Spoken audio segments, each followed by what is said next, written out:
You're listening to the Talking Headways Podcast Network. This is Talking Headways, a weekly podcast about sustainable transportation and urban design. I'm Jeff Wood. This week we're joined by writer Rob Walker to talk about his book, City Tech, 20 Apps, Ideas, and Innovations Changing the Urban Landscape. We discuss data collection, impressive transportation technologies, and how technology has progressed in the last decade. Stay with us. Today's podcast is brought to you, as always, by our super generous Patreon supporters. Thanks so much for sponsoring and supporting the show and our Monday show. We really appreciate all of your help in keeping this thing going. To join this merry band of supporters, go to patreon.com/theoverheadwire. $2 a month get you some stickers and a handwritten note. $10 a month and you'll get one of our bus-only scarves. We also have posted a few bonus materials for supporters, including extended audios from shows like our recent episode with Jillian Gillette. So check that out at patreon.com/theoverheadwire if you get a chance. And speaking of scarves, it's fall again. Get your bus and bike only scarves at the newly revamped overheadwire.com. We're sold out of the bike only heavyweight scarves, but let me know if you're still interested and we'll consider ordering a new batch as well as come up with a new design. If you have any ideas, let me know. I'm thinking about a tram or a transit or a long distance train, something about trains. We've done bikes and buses. Maybe trains is the next thing up. Maybe something urbanism focused. I don't know. We just think of some ideas, send them along. And we've also discounted the lightweight bike scarves as well. So if you want one of those for your Zoom call wall or as a fashion statement that keeps the wind and sun off your neck, check out those green bike lane checkerboard beauties as well. At the overheadwire.com website, you can find the scarves, sign up for our newsletter, get links to all the various merch, including Bookshop, Book Club, books, and the Cars Are Cholesterol merch at TeePublic, as well as our audiobook version of Town Planning in Practice by Raymond Unwin. We've also got some awesome new search features for subscribers, so check it out at theoverheadwire.com. We've got a 100,000 item newslink archive. Sign up for a 2-week trial at theoverheadwire.com. All you need is your email address to do so. And, you know, if you sign up and you don't get the password and the username, send me a note and I'll send you one. Or actually, just send me a note that you want to try it out. Go to theoverheadwire.com or send me a note, theoverheadwire@gmail.com. I'll just send you the thing back. Just send me a note. Hey, I want to check this out. I want to check out the archive. I'll send it right back to you. And be sure to like and subscribe our YouTube channel as well. We're starting to post some of our Monday shows over there, and you get to see my audio face, what I look like. I feel like sometimes you hear people on podcasts and you're not quite sure what they look like, and then when you see them, it doesn't quite fit, but maybe mine does. I don't know. Thanks for listening and supporting, and now let's go join the show. Rob Walker, welcome to the Talking Headways podcast. Thank you so much for having me. It's a pleasure to be here. Well, thanks for being here. Before we get started, can you tell us a little bit about yourself? My name's Rob Walker. I'm a writer. I live in New Orleans. I write about technology and design and all sorts of things. And one of the things I do is write a column called City Tech, which is exactly what it sounds like, for the Lincoln Institute of Land Policy. And that's kind of what we're here to talk about today, the book version of City Tech. Yeah, because you write the column and then you compiled all of this into a book from the last since 2015, right? That's kind of the timeline that we're on. Yeah, the column started in 2015. So it's 20 columns and then some updates and things like that, and a lot of lovely graphics and photography that the editors there added that make me look good. So I appreciate that. It was an interesting challenge, though, dealing with the range of topics over such an amount of time. We weren't sure when we started the column. It was a new column. There was a new editor there called Maureen Clark. And we had worked together before, and she wanted someone with a journalistic background to come in and had a pretty open mandate as to what we were going to cover. And that ended up evolving over time as the book shows, because by the end, we're getting into the technology of materials and things like this. But it started with a pretty straightforward set of ideas about, apps, things like this that were being experimented with. And we were interested in particular in the sort of crossover of private sector projects, academic projects, and actual policy, city government. So we were looking for different examples where those things were coming together. And how did you get into this topic? Is it something that you've always cared about, cities and technology, or is it something that you kind of stumbled upon? Is it something that you dreamt about when you were a little kid? No, I was writing about technology, which is why I think Maureen thought of me. At the time, I was writing for Yahoo Tech, and technology was kind of my beat, and that just overlapped with cities in a natural way, but it wasn't part of what I was covering at Yahoo. And I think she was looking for someone who was maybe not coming from an immersed city background, but coming with a more open, I don't want to say, I make it sound like people with closed-minded, but coming with a more open attitude toward what was, what's catching my eye, what's an interest to me, who's not, maybe going to all the conferences that everyone else is going to. Maybe So, less a preconceived notion. yeah, I think she was going for that. And this is the common thing is you go for the 50-50 split of like, well, he's informed about one thing, but curious about another. And I've written about city related stuff. I also wrote for Design Observer at that time and would occasionally touch on city related issues. I don't position myself as an expert on planning or land use, but I position myself as being very curious about it and very, I live in cities. I've loved cities. I'm originally from Texas, originally from a small town. It's no longer a small town. It's now a suburb of Katy, Texas, outside of Houston. But I lived in New York for years. I lived in Savannah. I live in New Orleans now. We lived in Jersey for a while. So I've experienced different and I have point of view about different kinds of approaches to how cities operate and all the big questions that affect all of us from transportation to, housing. So I was curious to see what's really going on from a practical point of view, but also trying to keep a big picture point of view. Because I think that one of the interesting things about technology as a beat is that it's both very personal and very, kind of meta, not to use a company name, but it's pervasive, it's very pervasive and it controls the big things and it touches us in small ways. It's with us in our hand and out of sight. That applies to the way it works out in cities too. Since you started writing this in 2015, how are you feeling about technology and the evolution of cities and how the two are being melted together? Well, it's a good question because, obviously mixed. But what I would say that one of the big things that I've learned in the process of doing the column is I probably went into it with some stereotypical notions of government being very slow and deliberative and not super responsive to real life changes on the ground, and the technology community being very quick and nimble, but also maybe reckless, and in some cases indifferent to policy, almost challenging policy. And I think that there's some truth in that, and I've written things about that. But we found a lot of examples of crossover of cities that were actually quite responsive to working with an Uber or something like that to experiment, do a pilot program to see can Uber be used as a last mile solution in the XYZ situations, things like this. So not just that kind of crossover, but crossover with academia, cutting edge research, finding ways into city run experiments around materials or around just all kinds of things. And then even citizen activists.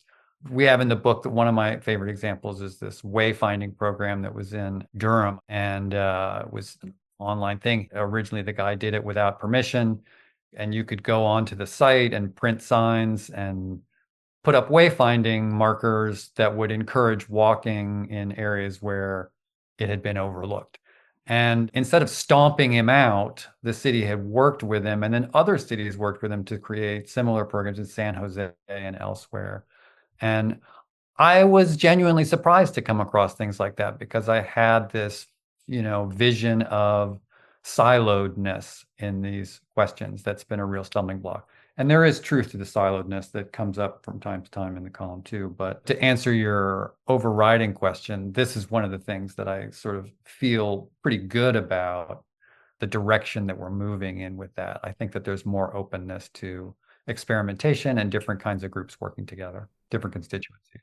Yeah, it's interesting to think about that specific example too, Walk Your City, because I feel like Mitchell Silver is a particularly open person in terms of thinking about how things are changing, how things are going in the future of cities.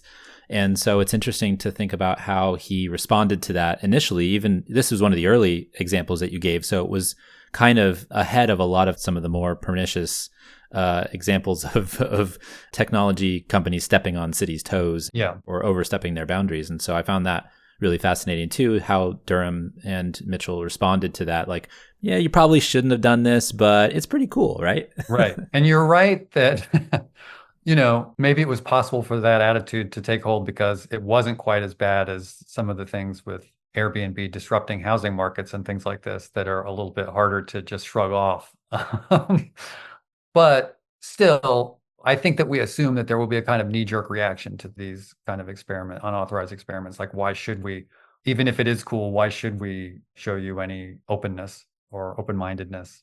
And yeah, I think that I just sort of saw more examples of that, more of that spirit than I was anticipating. One of the things that I thought of when I was reading the book was what's the end game for all of this technology? Like, what is the end result? Are we looking for poverty reduction? Are we looking for climate change impact? Are we looking for quality of life issues? Like, what are we trying to do by inserting technology into our living urban spaces? Well, there's a million ways to answer that, and it depends on the motive of who's involved. Speaking very broadly, it's a mix of all the classic things that are all the classic problems of cities, of livability and affordability, and the problems that cities are always wrestling with. I will say that climate change became a more and more pervasive theme as the column went on. As you say, I started in 2015. It's not like climate change wasn't a known issue then, but it just, by the time you get to the sort of final third of the book, almost every single topic has some angle on climate change, which is in a way heartening. It's good to know that it's a front and center issue with just about everybody and just about everything. One of the more recent columns that was in the book is about, road materials and surfaces. And so this is an example of something that you don't necessarily think of when you think of technology, but reflective paint being used on parking lots and roadways, especially in places like Phoenix and San Antonio, where they're doing big pilot programs. They can use existing materials that are actually much better at reflecting light and therefore reducing heat and carbon emissions. But it also, the fact that cities like that are using them gooses the marketplace, gives companies a reason to put more money in R&D to make even better alternatives that are even cheaper.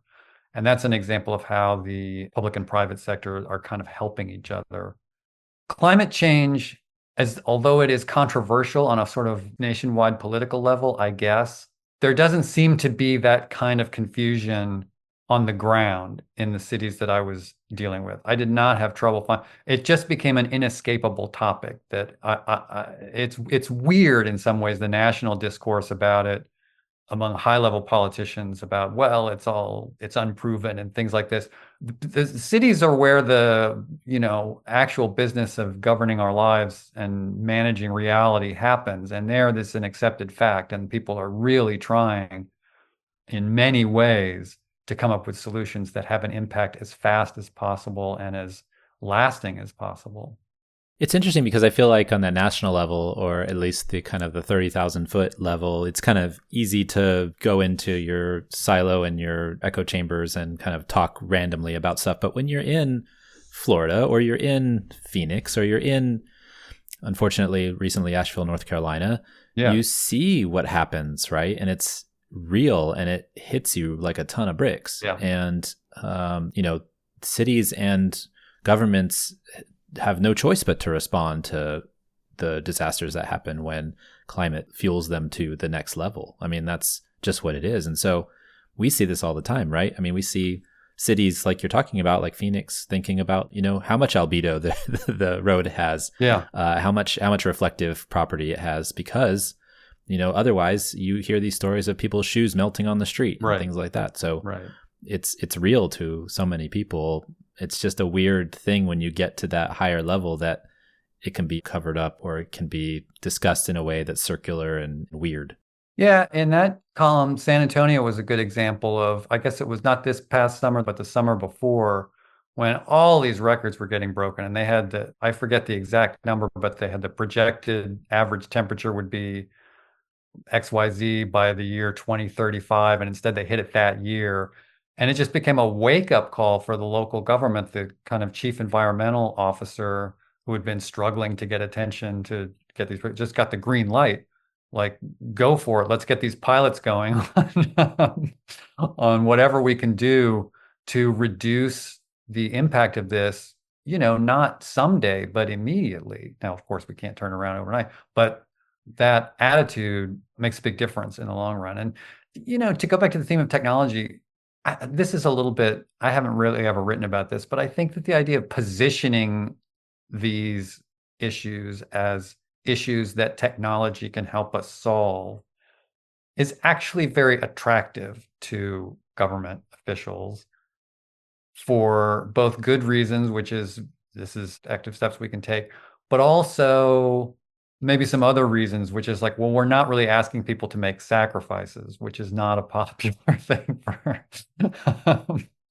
So that's the double-edged sword, and that's why as good as we feel about some of the technology changes that are happening there, I don't want to sound too pie in the sky about all this. I don't think that we can just have lightning bolt our way out of these things, but a lot of small experiments combined with some small behavior change, I think, can add up. There's a number of themes that came across in the book, and I guess they're kind of like topic areas. And some of the articles that you wrote cover a bunch of different ones. We just talked about climate change and climate action, Yeah. but there's also, mobility, innovation, information and data and sharing, those types of things, and then built environment solutions like the 3D printing and things like that. And so those are generally like the four categories that I could kind of think of that kind of itemized what was going on. I like to categorize stuff. Yeah. But I found that really interesting. And I'm wondering what, from a transportation standpoint, like, what struck you the most from this kind of movement? There's a number of different mobility ideas in there. There's the curb management, there's dockless bikes, e-bikes, delivery systems, and electric buses. Obviously, it kind of comes over into some of the climate stuff too. Yeah. But I'm curious, like, what was the thing that struck you the most out of some of those transportation ideas and mobility thoughts? Sure. A couple things. One, definitely the climate change, the carbon emission angle just comes up over and over again in those things. A second thing, and this was sort of a stealth theme in the book that is most clearly revealed through the transportation variations and experiments, but was the effect of the pandemic, which the pandemic didn't exactly change the way we think about transportation, although it did offer a glimpse of a very different transportation world for a brief period of time. So it did that.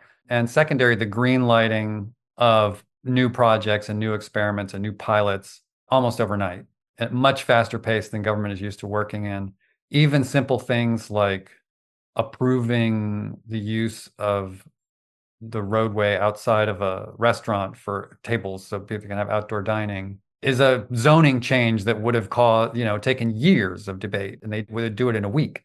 And then so to take it more to a planning level, Aspen was one place where they took advantage of this moment to just sort of rewire their whole thinking about how the curb is managed in downtown Aspen, which is a very small area, and they have rules about parking and sort of implemented new technology that would keep track of, you could make appointments for the curbside. Now, did all this stuff stick? No, a lot of it didn't, but it introduced a new kind of discourse around transportation, the curb, traffic flow, how to use crucial land of the downtown urban core in a place like Aspen or in any city like that, where there have been debates for years about how parking should be managed, about who should have access to the curb, whether it should be and it was dealing with, we were living in a world that hasn't gone away, where there's a lot more delivery stuff going on. So maybe you want to privilege delivery over customer parking by the department store. And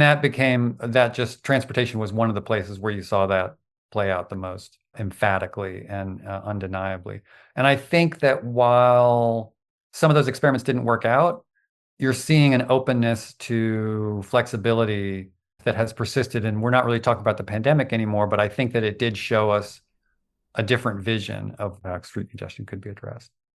I feel like that also kind of ties into the ideas that were shared in the piece about sidewalk labs, right? Because like, who has control over public spaces and the privacy issue is a huge deal, but like, who owns data, who owns the curb, who owns places and things that are public or personally owned. And so I think that there's a connection there. I'm trying to make the connection anyways in my head, but it feels like there's something that's connected there. Well, so sidewalk labs, or the sidewalk experiment in Toronto, when we wrote about it in the magazine, was still alive, but troubled. And it was troubled over this privacy issue that ultimately did seem to sink it. And it was an example of, all the happy things I said earlier about cities and companies maybe having more productive partnerships. This was an example of kind of the exact opposite, but we felt like it was important to include this in the book because it's a good object lesson in how, in retrospect, obviously not to proceed when the profit motive of one group is just overwhelming their decision making, apparently, to the point that they're not getting buy-in from the general public. So all those and I was guilty of this just now, I guess, in this podcast when we were talking about the different constituencies, government, private sector, academia. Who did I leave out? Well, I left out the actual public. So, and that's, I think, what they did in Toronto to a large extent was the public didn't have the buy-in. And as you know from having a background in this stuff, sometimes it's hard to get the public to pay attention and to be engaged and to give feedback until it's too late, until they're complaining and the train has left the station.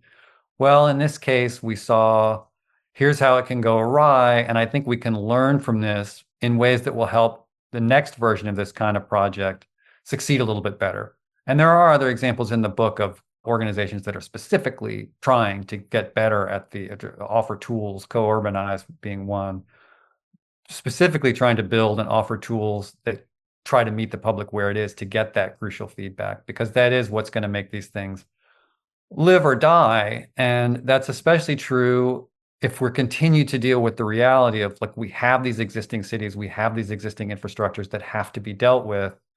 Because the one thing I will say also that the book doesn't really directly address, but it comes up in an update to the sidewalks thing, is there is now this sort of bubbling up utopian idea of like building cities from scratch, which is not a totally new phenomenon, but it just seems to be getting more press or something lately. There's this one project outside of San Francisco that I'm sure you're familiar with. And California Forever. California Forever. And look, fine, but we're not going to build new cities our way out of this situation. We have to deal with the existing stuff. And that means dealing with the existing people and the existing citizens and finding ways to get their buy-in without exploiting them. Because that's what sidewalks, they've lost control of the narrative because it just became a story about companies looking to track you everywhere you went and monetizing that. And it started to sound like RoboCop or Blade Runner or something. And they just didn't have the buy-in. So they ended up getting in the sort of war of public relations over how that thing should proceed. They forgot or didn't prepare themselves well enough for the idea that technology, for all of the utopian sheen that comes with it that we've talked about, also has a dystopian shadow following it around. And that can be a real problem if you run up against the group of activists who have a better sense of channeling the public's opinion than you do. The California Forever example is really interesting because it feels like it's almost Sidewalk Labs, how Toronto public portrayed it on like steroids, where these people with huge amount of money, I mean, the people that were bankrolling California Forever, and they're still working on it, but they decided to take the ballot measure off of the ballot because they knew that they were going to get destroyed. But the people that there, it felt like they are trying to remove themselves from the governance of the public by building these new cities, right? And so they are tired of being told what to do where they are. And so let's build, and that's somewhat of a simplification, but let's build a new city to where we have control over things. And so the public isn't there to start. The public is the public that we choose and the public that we want to move in. And so I find that really fascinating as well from that perspective of we don't have to deal with the public. We get to choose the public. Right. And I think that's a good summary because that's in effect the only, like, if that's the problem that you're setting out to solve is, floating above existing regulation and public opinion, you can solve that problem by building your own city. But you're not solving any other problems. You're not solving traffic problems in the places that exist. You're not solving carbon problems. And you can do whatever you want in terms of it can all be solar powered or whatever they have in mind. but you're having no broader impact. It does no good to build a sparkling model that is built with indifference to the way people actually behave and live and want to operate. So, but it is interesting. Maybe it will be, maybe it will be a lab that teaches us something as we go along. It just seems to me that the priority should be dealing with the reality as it is, rather than trying to build a dream over here in the corner and hope. I honestly don't understand what the argument is for what broader impact it will have beyond itself. It reminds me of this episode we did a long time ago with Frances Fitzgerald, Pulitzer Prize winner, about her book City on a Hill. And a lot of the book was just these utopias gone wrong. And Rajneeshpuram and other ones like that just like they started out with, I guess, good intentions, but in the end, they didn't work out well. Although there was the idea of the Castro, which was interesting from the aspect of growing a place where there could be, gay rights movement and things like that. But the backlash to it at the time was tough to read back on as well. Yeah. Well, both designers and technologists in all fields are constantly learning. The one thing you learn from doing this stuff is that the user really matters and will teach you things that you couldn't anticipate and that you could only learn by prototyping, getting something out there. And the idea of prototyping a whole city, it's just like, well, okay, then what do you do? When that one doesn't really work out, do you just build another one next to that and you keep going? At some point, you've got to sort of figure out how to deal with the atoms that are in place rather than rather than the abstract ideas that you can try to make into atoms. Another kind of sub theme that came up for me, and actually Greg talked about it at the end, was kind of this idea of regulation partnership, but also like the capacity building for public entities and to work with these groups that are trying to, do something a little different. And so what did you see from that perspective of like the potential for building public capacity, for building up knowledge bases inside of cities so that they can deal with all of these kind of new things that are coming at them? Yeah, I would describe it as a pretty ad hoc situation at this point. One thing I can say is that there were sort of smaller cities where there seemed to be more capacity for doing more progressive experimentation. And there's a city, Altamont Springs in Florida, that they were the ones who did the pilot with Uber, actually. Those smaller cities where I guess it's because there's less bureaucracy. I'm not quite sure what the reason is, but it just seems to vary. We just did another one that's not in the book, but we did a column about permitting processes in Honolulu and some other places trying to implement AI solutions, which kind of makes sense because they can process the applications much faster than traditional human. You mentioned Greg. That's more his territory of the future of what's going to happen than what I've really seen concrete examples of so far. So I just think I know it's not a very satisfying answer, but I feel like it just really depends on the city and the context of the individual municipality. Yeah, because I feel like it is complex, but we also, I think to a certain extent, we've decimated some of our public capacity over the years by saying that we don't need as much government. And so what we're finding, and there's a research paper about this come out recently, where the counties and this is just on road building itself, is the counties that don't have the public capacity to do a lot of bidding processes and make sure that they're getting the lowest bid and all those things end up hiring consultants, and then they end up having higher costs for their road building that they do, or the reconstruction of roads, or the paving, which is something that every county does, obviously. And so looking at that from a national level, that's a really interesting look at kind of the loss of capacity over time and what that means for budgets at the local level and where that money goes. And so it's interesting to look at it from this perspective of technology and how some of these companies are coming in and trying to do different things, and some of it's really innovative, but if you don't have the regulator or the partner there to do it with you, it's just it might not quite work out the way, or it might not be a long-term benefit or solution. Yeah, I tend to agree. There's not many people waving the flag for that. What you find is like this AI thing I was talking about. There's kind of a hope that technology will somehow help solve that capacity problem in some way, that instead of hiring back more humans to help execute, governance and policy, that maybe technology can make that process much more efficient. I don't think that there's currently a lot of hard proof of that. And we've just lived through, it's been decades of the public opinion of slimming down government being a goal. In some ways, slimming down government being a necessity, because by and large, state and municipal governments have to balance their budgets, so they can't float T-bills or whatever and run a $1 trillion deficit. So that has played out in significant ways. I've mentioned I live in New Orleans, and I mentioned Airbnb. This is not something from the book, but it is something I've written about. When Airbnb came into New Orleans, New Orleans has a lot of challenges as a city to run, from potholes to inadequate police force and all the flood issues and et cetera. And, Airbnb showed up and just was a 3,000-pound gorilla that the city just had to respond to. And to this day is still rewriting legislation and trying to figure out how to regulate these things so that they don't have too much of a negative impact on the housing stock.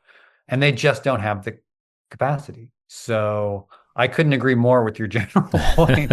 But I think that a lot of the people who are thinking about it right now and who have that technology bent really do see technology as being more of a solution than a problem, and tend not to be as aware of the negative repercussions that an innovation over here can have a negative impact over there if you don't have the sufficient capacity to handle it, to deal with the change that it's causing. I mean, what gets disrupted there isn't hotels, it's city government, Yeah. Another thing that came to mind while I was reading the book was, and we had talked with other folks about this specific idea as well, is that Chattanooga put together a really awesome thing, which is a public broadband network that could be accessed by everybody.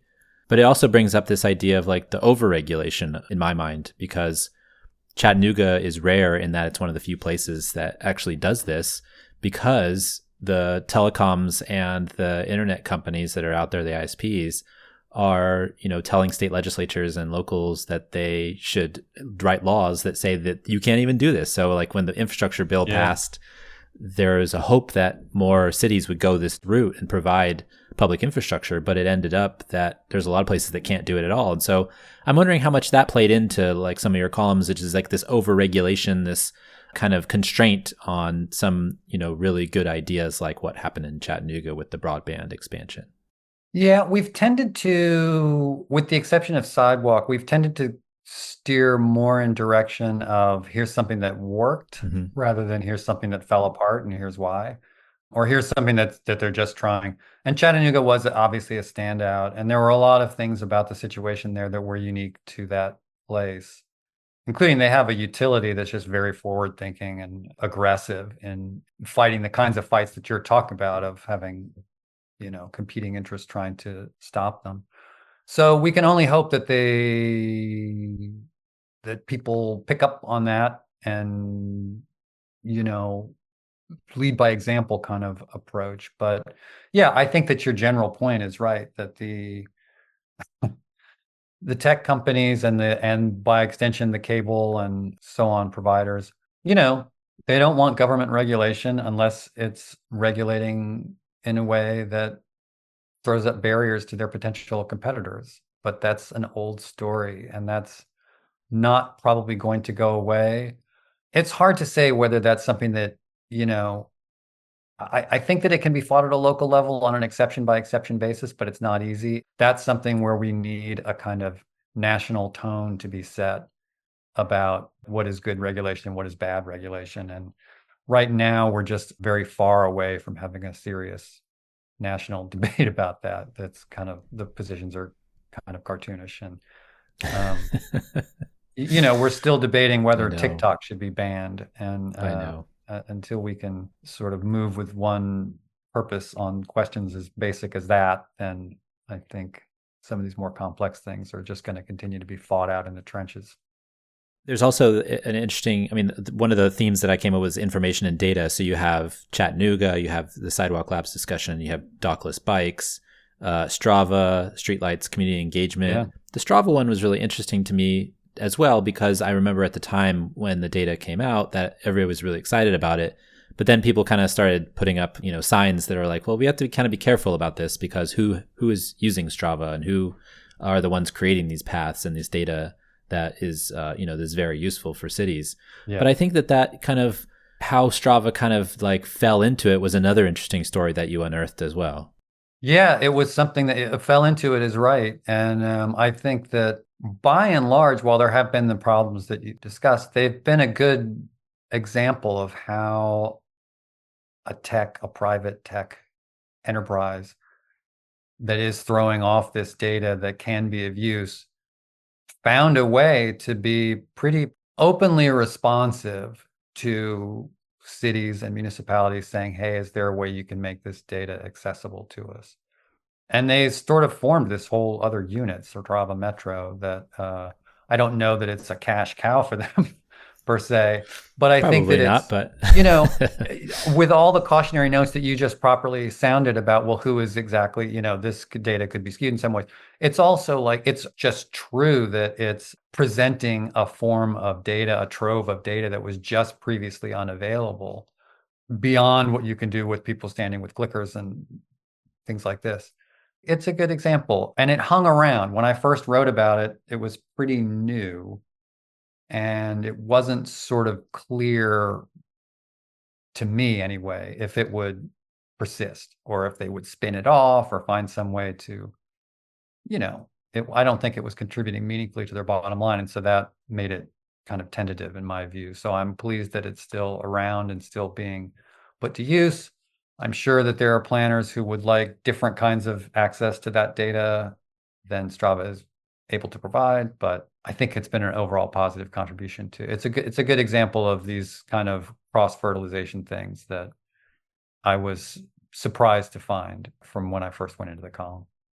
along those same lines, I'm curious of your thoughts on like data collection and consumption and digestion of it. We recently chatted with Michael Batty about his book, The Computable City, and what he was talking about was just this massive amount of data that's being created and digested and consumed and metabolized every day, every second, compared to like what we used to do with the census. And I'm wondering like what you've seen from this column in terms of like the creation of data for cities to use. And it goes along the lines of those Strava example, but you must have kind of looked at this and seen just this explosion of information. Yeah, well, there definitely is an explosion of information, and not just new information, but also just accessibility of information that was there all along. So the challenge has become, it seems to me, just anecdotally, and this comes up in some of the columns, the challenge isn't what data can we get. The challenge is how do we harness and control it and turn it into something useful, because it is this sort of fire hose of things. And data is controlled by many different sources.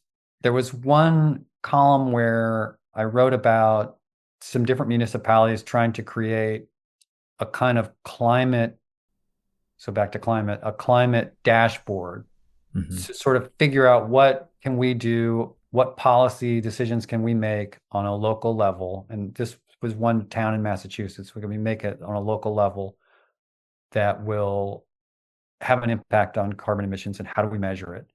Well, to talk about that, they needed to get all kinds of traffic data that were really controlled by the state and all kinds of other data that were controlled by other entities, and then synthesize them. And that proved to be a kind of an insurmountable challenge so far, that they were not able to, they could get some inputs, but not enough inputs. And I think that's going to be the challenge for a while. And you see it in other things, in mapping and stuff like this, where the satellite imagery is insane now. And there's just, there's tons and tons and tons of data available, but there's not a lot of smart ways to, it takes a lot of thought to figure out how to control it. And then some piece of data that you might want to add to your formula might not be available, or it might belong to some private entity, or someone might want to leverage it, or they might just have it in a format that doesn't fit your format. So that's the real challenge. It's not the data, it's the control of the data. I know that for me, when I was back in 2013, I was working on an equity atlas for Los Angeles. And one of the things that came up was we wanted to look at health data. And health data at the time, and even now I imagine, is not very good. And there's HIPAA, regulations that keep you from getting certain information and stuff. But, we had granular employment data at like the block level. We had a lot of hazards data. We had all kinds of stuff. But if we wanted to like combine the transportation policy with, say, like the air quality or something like the respiratory disease instances, there's at the county level. And the county level doesn't really help you very much when you're trying to look at the Perfect place by example. place, block by block impacts of a road, for example, or a transit system or something like that. So that's still the case. I feel like, even though that was like 10 years ago, 12 years ago, I still feel like there's probably like you mentioned, I mean, there's so much stuff that's out there, but getting it to kind of come together and tell a story is the hard part. Right. That may have been 2013. Seems like they would have figured it out by now. But the reality is that there's so much more data being added to the puzzle every year that challenge actually gets harder. And it's very difficult to prioritize as well. You took up the health impacts. One of the stories in the book is about noise pollution, if you want to use that term. And this scholar at Brown, Erica Walker, not related to me, was doing work in Jackson, Mississippi around noise level issues around the time that their water system collapsed. It just became clear to her that, like, this is ridiculous. This is not the data that we need to be mostly focused on. And she pivoted her operation to they still collect noise because it still has to do with housing equity and where people are located vis-a-vis factories and things like this. But that was a case where it was like, well, we have this one data stream, but we really need to pivot to this other data stream and figure out if we can blend them together and find useful things. So those kind of on the ground solutions where you learn to pick and choose and learn to not just pick and choose, but to pick your shots. Like, this is the crucial data stream that we need, rather than go for volume of let's get all the data in the universe. I think that may be one coping strategy that you see used. Quality, not quantity, right? That's the. Yeah. Which item in this group has like the most potential still for you? Oh, I think, I've become quite persuaded by e-bikes and some of the experiments go. It's funny because I'm a bike person. I'm kind of personally, as a bike person, a little skeptical of e-bikes. But as a journalist who is writing about this stuff, I have been convinced that e-bikes actually attract a different user base than bikes ever will. And I think that has a lot of potential to be leveraged. Again, it's bringing in that public side where there's a constituency that's like, yeah, I'm interested in that. I'm not making it like, it doesn't have to be positioned as a sacrifice.